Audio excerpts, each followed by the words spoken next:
right, little episode number one. A couple episode number ones with all these podcasts we're trying to pump out here. All right, we'll just do a little introduction to who we are, and yeah, go from there. But I know her as Mom. Yes, this is my son. Uh-huh. Yes, my name is Deborah, and I actually am into fitness and also Reiki. So I'm a Reiki practitioner, and I also deal with a lot of fitness and mental health to help people motivate themselves and become stronger mentally and physically. Awesome. I guess we'll just start out then with going over fitness stuff. Go over some fitness stuff. We'll just say first question is how'd you get into fitness? I got into fitness. Well, it's been about. I've always been fit my whole life, but I really wanted to go to the next level and excel. And with that, I decided to take it to the next level and become an NPC bikini competitor. And I got a coach and just started from there. And it's been about 10 years I've been competing. And I believe that it doesn't matter what age you are, how disciplined you are, and how you keep your self accountable is what you really want to be able to do for yourself. This is Right. about keeping your own validation, not getting somebody's validation. This is about staying healthy and slowing the clockwork of father time and being able to have the energy, making sure your libido is up, and making sure that your state of mind is more focused. So that's what I figured. This was the beginning of a new journey and adventure of my life and the things I've experienced and what I want to tell people and to be able to share with other women as well about getting out there. And it doesn't matter how old you are. It doesn't matter how many children you have. I have 4 beautiful children, and I'm past 40. I'm in my 50s. So I think a number is just a number. I think that people need to understand that we all have to just take care of ourselves. You could be in your 30s and not feel right. You could be in your 20s. I mean, if you want to go backwards, it's just about how your attitude is mentally and positive. Absolutely. I know because with the competition, which you've been doing fairly well and whatnot, I know no first place yet, but I don't know. For you coming in late, from what I've seen and whatnot, has been, if anything, amazing. Because, I mean, even though no first place, but still, I think some people have been in there doing it their whole lives, and you bounced in. You've been in fitness your whole life and whatnot. Yeah, given it, but it hasn't been. I think there's a difference between fitness with, I mean, I guess the personal training and getting people through there, and then actually training for a bodybuilding competition. I guess walk through a little bit of like steps that you take to get ready for these competitions. Things you do with diet, things you do with working out, how many times you got to work out, how many times a day you're working out, what's your day looking like when you wake up from morning, afternoon, and then into night. So my day starts, I'm a morning girl. I call myself the 5 a.m. girl. I've always been up early, no excuses. I could be up until 11, 12, and I'm still up at 5. So I start my regime at 5 a.m. I'm up. I go to the gym. I'm at the gym by 5:30, 6 o'clock. I'm there. I do my cardio. Typically, when I'm getting started, I am right now 13 weeks out. So I am competing in the fall in November, hoping to place first. But really, it's not about the placing. It's about competing with myself. Yeah. I really like that drive of how can I take it to the edge. Yeah. So when I get up, I'm eating about 5 to 6 meals a day. Okay. So I start out with protein, and then that's a protein shake. I'll take my hard-boiled eggs because now I'm putting in my protein and my fats. I grab the oatmeal. So I'm doing it every 3-hour clockwork, and then I get my tuna. I get either tuna, mahi, chicken. One of those sources of protein are kind of my faves. I go to through the day, and my rice, vegetables, and then I stick to that 7 days a week right now. There is no sugars in my diet. Right.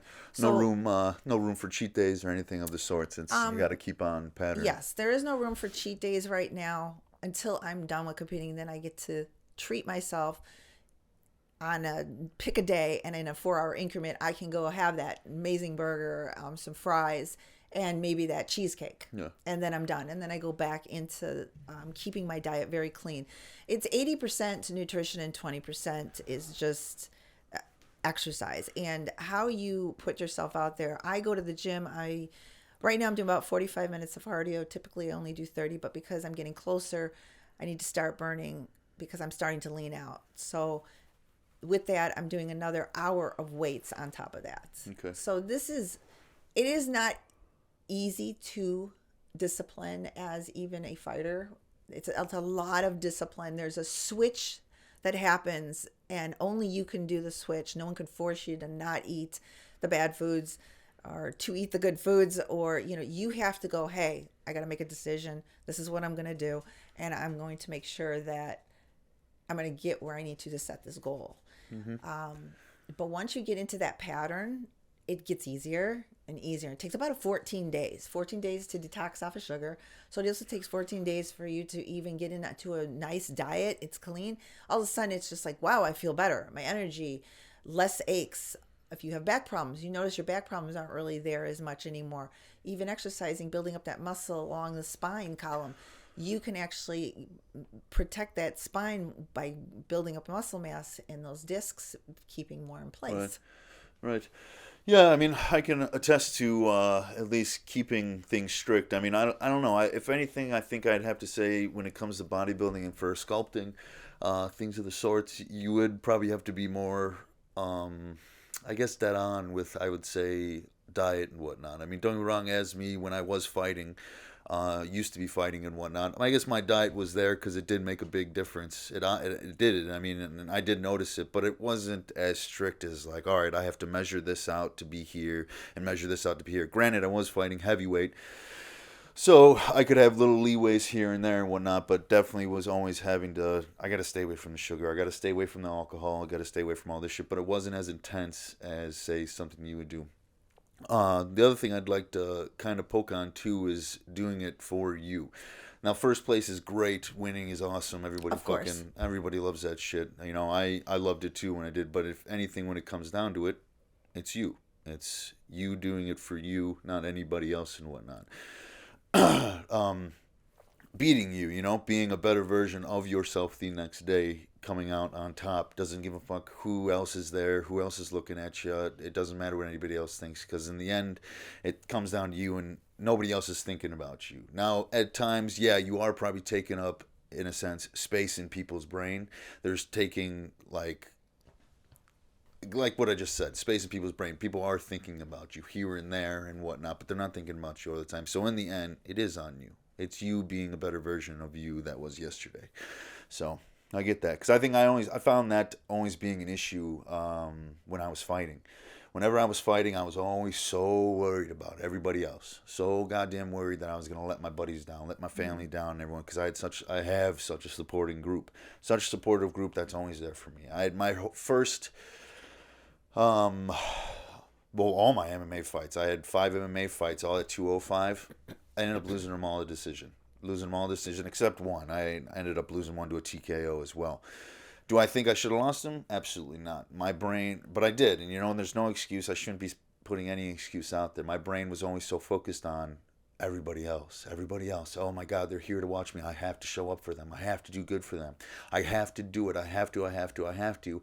And then I get in there, my adrenaline dumps, and then there goes my gas tank. My gas tank is gone and whatnot. Now, was it nutrition? Maybe. I guess I probably could have been better at nutrition. Should I have been in the gym more? Absolutely. I probably could have.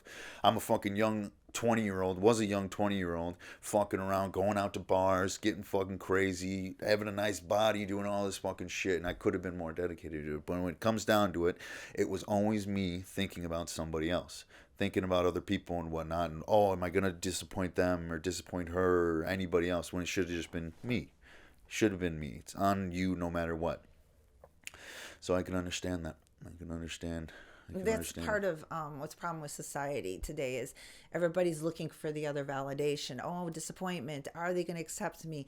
Oh, my friends and family, are they going to be disappointed? This is where people need to be able to go, hey, this is about me. And whatever I do on stage or in the ring is to be able to go, hey, I'm doing, I'm going to go in and I'm going to hit this and excel.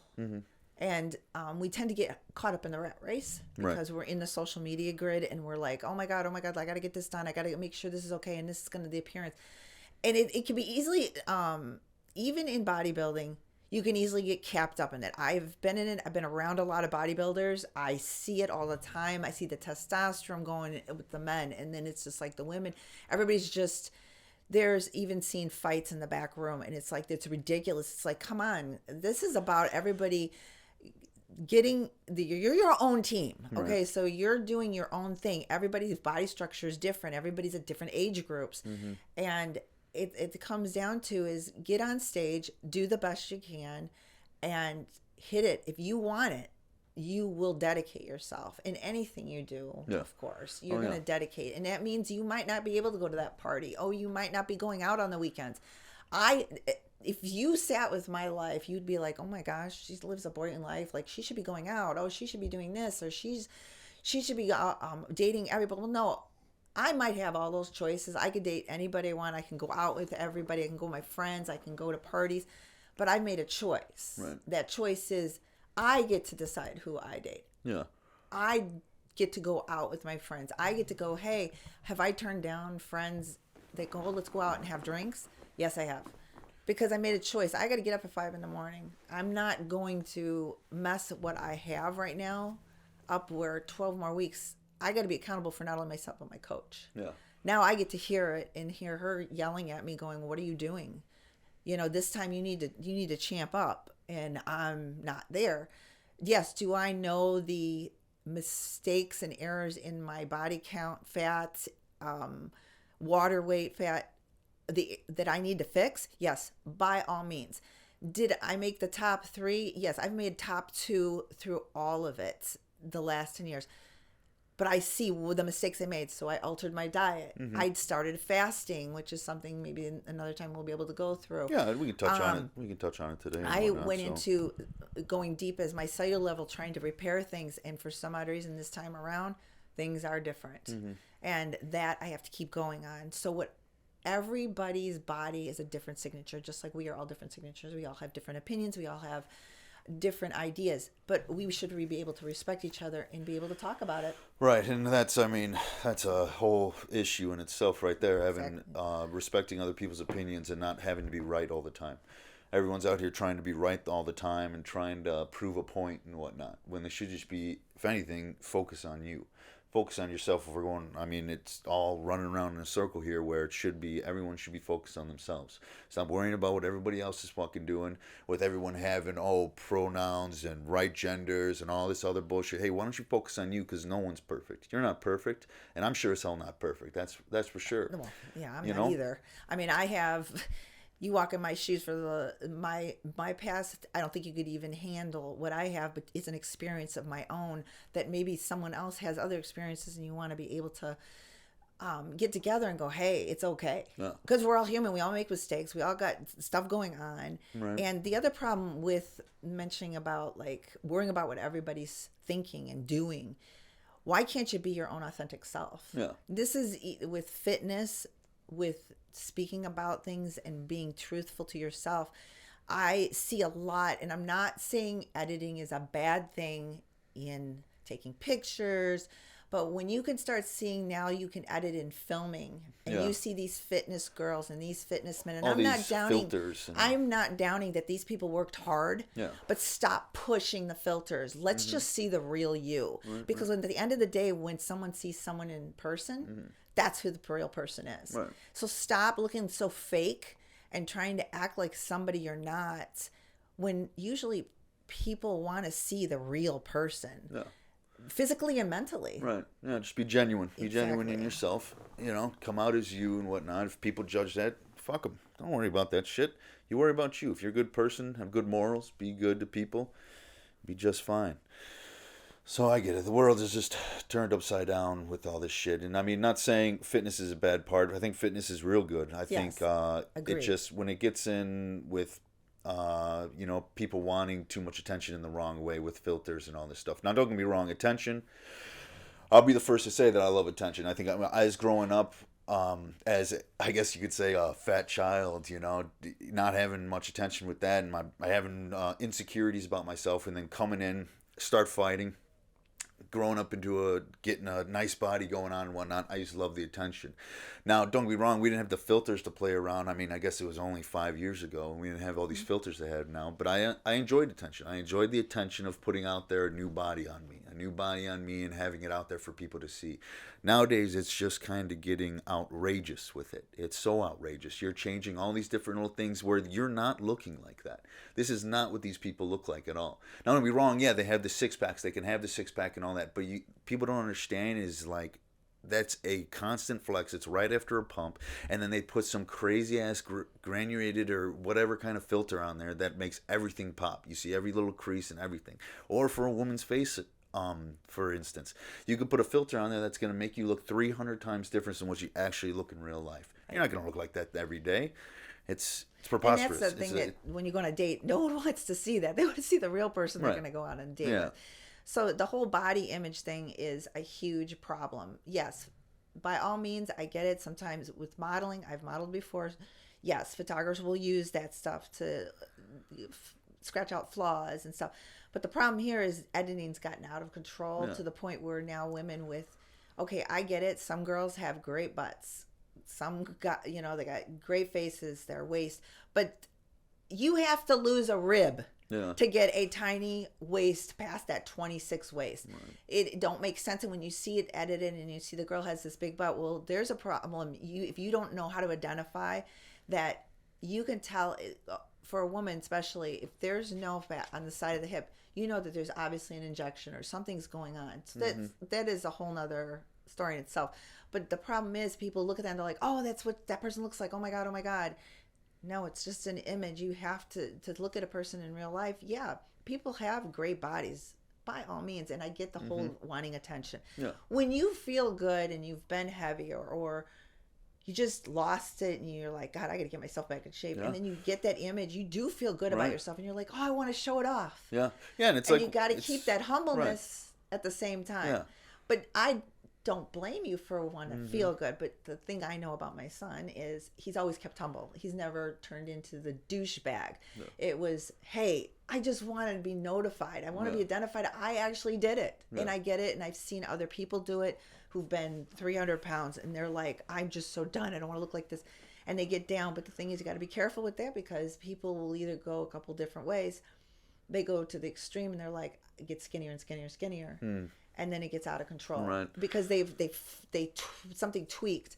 So you got to be careful of other disorders, I guess. So you got to have a balance. There's a balance mentally and a balance physically that you have to relate to. Oh yeah, yeah, I get it. I mean, I think people have mistaken sometimes too. Because I mean, I'm not saying I'm the perfect humble man, the Buddha of the land and whatnot. No way. In no way am I like that at all. I mean, I do consider myself a pretty humble person with how my mom put it and whatnot. But there obviously have been times where like you kind of get overly confident. And I think people can mistake the confidence as cockiness and whatnot. But I think that also comes with me when I was a fighter. As a young fighter, being in my young 20s, early 20s and whatnot. I never had the attention when I was a younger kid and whatnot. But then once I started getting a little bit of that attention, it fucking fueled my brain. And obviously I had a couple years of trying to bleed through it and whatnot. Went through fighting, stopped fighting in 2019. Now I went right back to where I started when I was a kid. Now, not obviously I kind of got a bit more heavy now. I was walking around before we started this whole podcast, walking around at around 320 pounds. It's 320 pounds, and talk about something to fuck with your mentality and your brain, man. If you don't take care of yourself, it's unbelievable because you go from knowing how it is being fat and then losing all the weight, becoming in the best shape of your goddamn life, running fucking 10 miles no problem, 12 miles no problem, getting in, going to the gym, sparring for 12 rounds no problem, all this stuff, and then you just stop and you sit on your ass and you drink, you do drugs, and you eat food to make you happy and all this shit, and next thing you know, you're 320 pounds, and all that confidence is just gone away. There is no more confidence now. All it is, all right, well, you know what? I'm going to start working out again. And now my mental is in, I can run 10 miles still. I can go into a boxing gym and I can spar all these guys. I start picking out guys and okay, I can beat him, I can beat him, I can beat him. Well, guess what? I go into a boxing gym, I start sparring, I get my ass fucking whooped because I'm 320 pounds and I can't move how I used to move. You gotta keep a happy median with these things. I think that's like the main thing with this. I mean, yeah, going from being healthy to overweight, being healthy to overweight, it's no good. You have to try to keep that happy median there. Find that happy median and stick with it and just keep riding that line because going over it and trying to find happiness through other things, you're going to just gain weight. Going under it and, oh, I got to be skinnier, I got to be skinnier, I got to be skinnier, you're just going to injure yourself. You're going to hurt yourself in the long run. Just kind of ranted on there as a ramble, but yeah, I mean, there's the point. I mean, you gotta find what makes you happy, and you gotta find It's a it balance for yourself. Yeah, find the balance.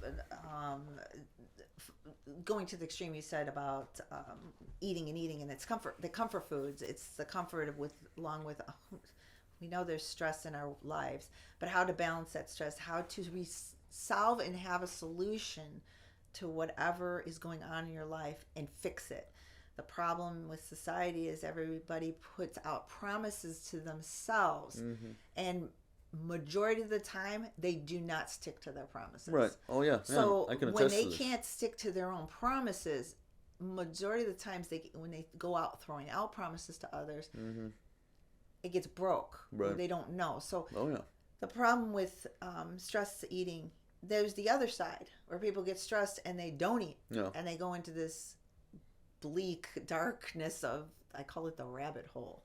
And you can't, you're trying to throw a rope. You can't force people to do things unless they really want to. They got to have a drive. And even though you inspire people or you try to get them out there, which I do, I have I'm always trying to be funny. I'm always trying to inspire and be positive and try to get people to understand there's always different little ways with everybody that we can be able to figure it out. Right. So it's a hard thing. I think a drive is good. I think in most people's lives, it's hard for people to find drive. A lot hard. I think what got me going originally was having a fight. There was always a fight. I got to be in shape. I don't want to look like a fool and get my ass whooped in that ring. Got to get in shape. I had to find another thing to drive for. So, like, for instance, Taras and I are training now to do that half marathon. Now, don't get me wrong. When Taras brought this up to me, it was, I think, a month ago now, and I was still pushing around 290, 300 pounds, and I just started running. Start off slow and whatnot, because if you go too fast, you're not going to make it. You won't make it. You're busting your ass too hard. You're too sore. You're going to hurt shit, especially being as heavy. And the half marathon is September. It's the end of September. I forgot which weekend it is. And I put myself on almost like an unrealistic scale to start pushing 12 or 13 miles to run. Because I'm pretty heavy, and you're not supposed to be running around being, even over, 250 fat. Now, obviously there's a difference with being strong and having muscle and whatnot there, and if you're a big guy, maybe it's not the best on your knees. I'm not totally certain how it would go about, but being fat, I know, is no good. And the fact that I put myself on an unrealistic scale to get there, it has made me push even farther with the diet, and then with running every morning. I'm up at 3:50 every morning. I'm running. Now, I'm not running 10, 12 miles. I'm doing it in increments. I'll do every other day at 3 miles. Maybe the days where I don't do 3 miles, I'll do 1 mile. At Saturday, It started at 4. I just hit 5 this week. Next weekend will be 6, and then 7, 8, 9, and 10. As long as I can hit that 10-mile mark, I should be okay to go. I should be fine. But needless to say, I'm feeling a lot better. I stopped drinking. I still smoke a little weed here and there, but I'm not eating how I used to, and I'm not drinking how I used to. So there's a whole difference. But that's the thing. Having a drive, having something to work towards is a huge thing. It's a gigantic thing to have. It's what's going to help you push yourself to get where you want to get and feel comfortable and feel good and whatnot. So, well, and that's where the mind, we can convince ourselves we can walk through a door. Right. Walk through the door, it's solid. I can get through there. I can punch it through there. And then you fail because it's not only here that you have to be convinced. Yeah. It's here in your gut and in your heart. And one thing I've noticed with people is they self-sabotage themselves in every situation, from fitness to the extreme, which are different other subjects that we will enter into. But when you start self-sabotaging yourself, you can't motivate yourself to get and strive for the goals that you want, no matter if it's fitness, no matter if it's striving for a career or a relationship or a friendship, family. We got to remember you all have to have boundaries. Everybody should have boundaries with family, friends, yourself, your relationship, because it's very important. It's the same thing with even doing fitness and in your running too. You have to have boundaries. Okay, what's going to be realistic this week for me? So we're looking at weekly, monthly, quarterly, and yearly. So we have to hit these goals, and those are short-term, long-term goals, correct? Right. So that's how I kind of look at life, and I'm like, all right, it's do or die. I'm a type of person, and my son should know this, is when I have the attitude, and I'm going to do something, it's go big or go home. I can't turn back. If push comes to shove, I got to go forward. I've always taught my kids that. I've always said, look, you can do it, but I can't do it for you. So I'm going to be there, your cheerleader, but man, you better just try. So that's, I think, what pushes people to go, is being there for other people as well. Yeah. So, but it's just, you got to do the growth and the work. And yeah, sometimes it sucks because you want someone to do some of it for you, but in the real end, you are so satisfied with your reward to yourself. Yeah. Well, absolutely. I mean, I feel like we could go on with this stuff for hours and hours and hours. Unfortunately, right now, we're only at 30 minutes. Coming on to the end here, do you have anything kind of throw it all together, anything else you want to just kind of throw in there? I mean, obviously, this isn't the end of it. This is just the start of what we're going to be talking about on this podcast. There's going to be a lot more stretching from fitness, stretching from spirituality, stretching from personalities, different people. We're going all over the globe here with what we're going to be talking about. Yeah. And this is the first, but I mean, anything else? I would say to sum it up is just be authentically yourself and be truthful to others. Knowing boundaries is very important, and just because you tell the truth and be honest with someone, they're going to respect you more, and you're going to respect yourself later on through the day when you look at yourself in the mirror. And that goes along with fitness. It goes along with your career and your relationships and your family and your friends. Just be you and take care of yourself healthy. Awesome. I love it. And then again, competition coming up. Would you say it's November, right? Yeah, first weekend of November. First week in November, and we're looking for gold this time. So yeah, it's coming. But all right, awesome.